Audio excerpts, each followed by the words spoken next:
Hi everyone, welcome back to my YouTube channel. I'm Stylebytife, and today I will show you how to sew this pencil dress. If you haven't seen the pattern drafting video yet, it's available on my channel. If you are interested in learning how I make this beautiful dress, keep on watching and let's get started.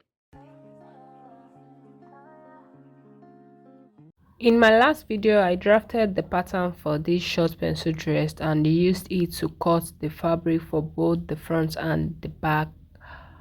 While cutting, I added half an inch around the neckline and the shoulder area, but I didn't add any stitching allowance for the armhole area. At the side, I added 1.5 inches, and at the hemline, I added 1 inch. So the next thing, I placed my actual fabric on my lining pieces just to cut out all my lining pieces for both the front and the back, and I make sure the lining pieces is about 1 inch shorter than my main fabric. So for the front, the lining is reduced by 1 inch, and you do the same for the back as well. So now I'm going to go ahead and join my lining and my actual fabric together. So I'm placing my lining on the right side of my actual fabric, as you can see, and now I'm going to go ahead and stitch around the neckline with about half an inch. So guys, after stitching, this is what I had. After that, I aligned the end and stitch it down with about half an inch. When you finish, you will notice that the armhole is no longer aligned. So what you're going to do is to align the armhole now and stitch down the sides here and this side also with about half an inch stitching allowance. When you get to the end, you will notice that the actual fabric will come up a little bit. That is how it's supposed to be. That prevents your lining from showing in the front. So once you are done stitching it down, I'm going to do the same thing I'm doing here on the front piece, on the back piece as well. So guys, this is what my piece looked like after I was done stitching them together. After stitching the piece together, I turn them to the right side and then I will go ahead and iron this out. So guys, now I'm going to head over to the sewing machine and stitch down my dart. The dart I had on my pattern paper, I will place it on my actual fabric. After I was done stitching down the dart, now we are going to go ahead and join the front and the back together on the shoulder. I'm going to be using one of the lining pieces to cover up every other part and go ahead and stitch it. I'm going to be using one of the lining piece to cover up every other part, then go ahead and stitch it down with about half an inch stitching allowance. You will do the same thing for the other side as well. With the shoulders stitched, I arrange the dress body side by side. Now I'm going to arrange the body of this dress together side by side. So I arrange the back first and from the shoulder front piece on the top of it. This will help me to mark the area where I fix my zipper and have my slit at the back. So I'm going to draw a straight line across the back piece using the front piece as the guide. So now from the end, I'm going to come up by 7 inches in, and this is going to be for my slit at the back here. From the upper part, I'm going to be fixing a zipper. So from the upper part down to somewhere around there, I'm going to be fixing a zipper.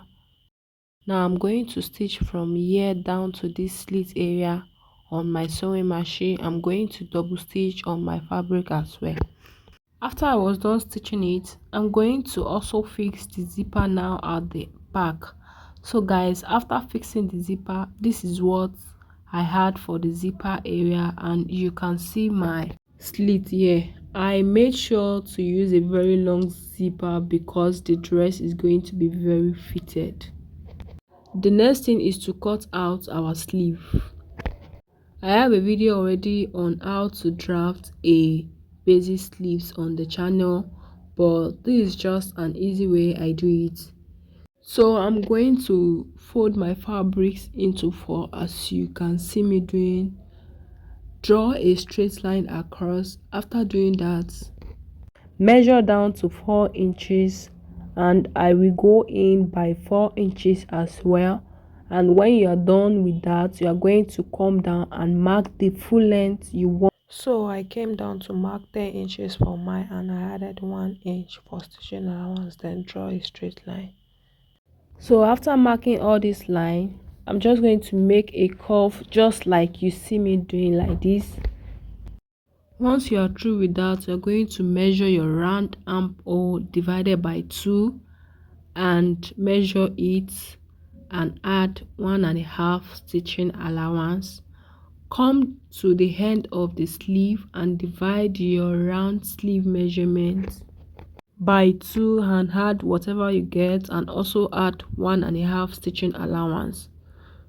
You're going to measure your round armhole divided by 2 and measure it and add 1.5 stitching allowance.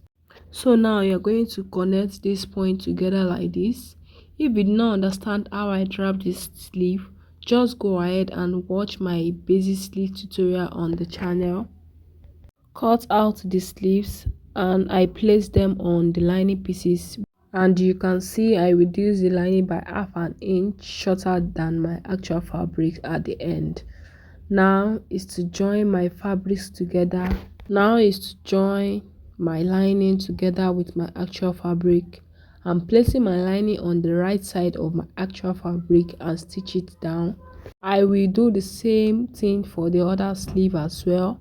Once you are done, you turn it out and iron it. Now I'm going to attach the sleeve to the armhole by aligning the sleeve cap with the area where we had our joining on the armhole, and I'm just going to stitch it all the way around the armhole. I will do the same thing for the other side as well. So after I was done attaching the sleeve, this is what it looked like. The next thing I'm going to do is to go ahead and turn everything over to the wrong side, just like you see me doing like this. And I'm going to start the measurement from the sleeve all the way through the rest of the body. And you will also do the same thing for the other side as well. After I was through joining the side, this is what my simple dress is looking like, and you can see how fitted it looks on me. Even at the zipper area, you can see how it fits perfectly without any bulginess at the back. I hope you found this tutorial helpful. If you have any question or need help, please leave a comment below. Please don't forget to like, share and subscribe for more tutorial and content, and don't forget to turn on the notification bell to get notified whenever I posted a new video. See you guys in my next video. Bye.